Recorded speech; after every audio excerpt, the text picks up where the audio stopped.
আজব একখানা শহর, সবাই সবার কাজ নিয়ে ব্যস্ত।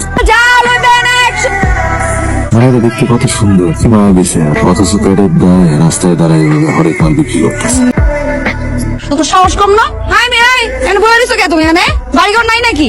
আবার টাকা রয়েছে, বাড়িঘর থেকে বাইর করে দিছে নাকি? আরে আত্মীয় স্বজন বাড়ি তো আছে নাকি? এখানে বসে রয়েছে কে রাত্রেবেলা?